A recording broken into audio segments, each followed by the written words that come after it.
target there. That means in a small region it will be there, remaining all I can't see. Okay, I want to highlight that. How should I do? Okay, you design a filter appropriately. Similarly in different applications.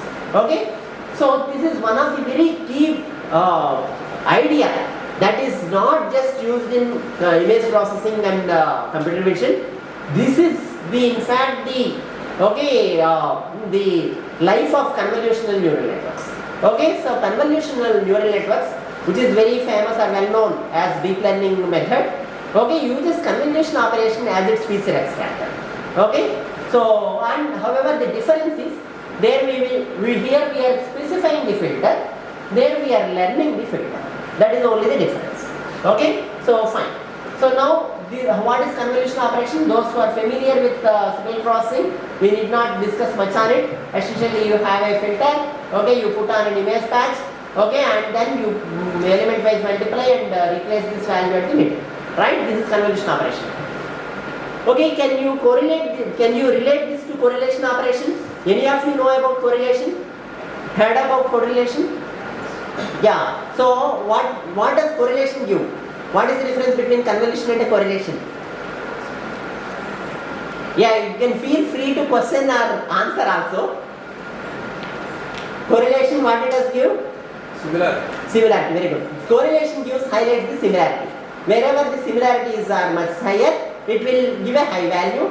Similarity with the template and the image patch is what it gives. Okay? So essentially, what is the difference between convolution and correlation then? Why we need convolution at all? Just why don't we get away with correlation? Convolution is needed for? Yeah, so for systems, okay, when you discuss about signals and systems, there is a natural operation for a linear time invariant systems, okay, with which output you can get in terms of the input and the impulse response. Okay, that operation itself we call it as convolution. Okay, convolution has generated in signals and systems. Okay, but it happens to be the flip of correlation, that's all, nothing else. What we are trying to do there is essentially a kind of a correlation only, okay, where impulse response and then the input is done in a slightly different way. Okay, so the convolution has nothing to do with mathematics, okay, or nothing to do with computer science or machine learning. Convolution has purely to do with signals and systems.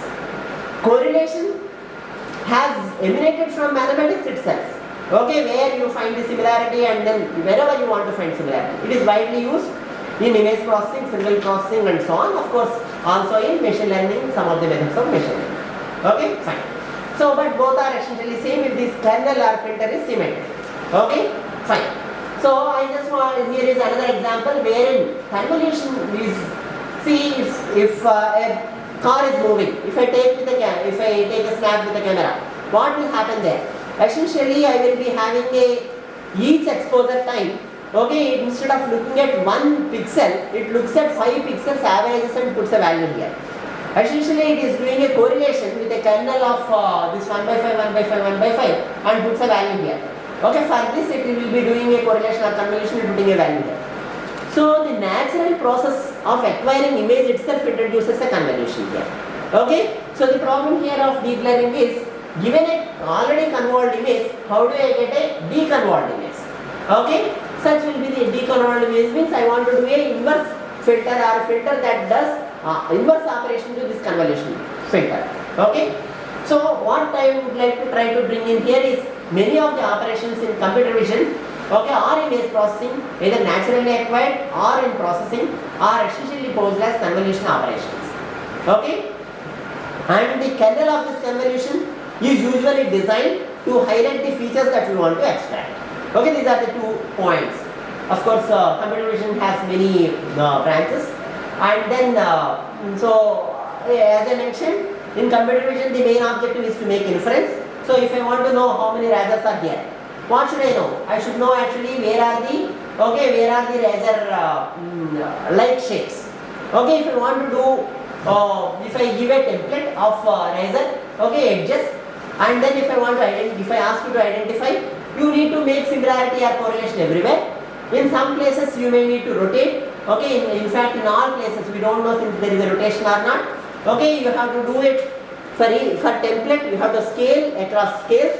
You have to rotate across scales and do similarity. Okay, so that is what is needed.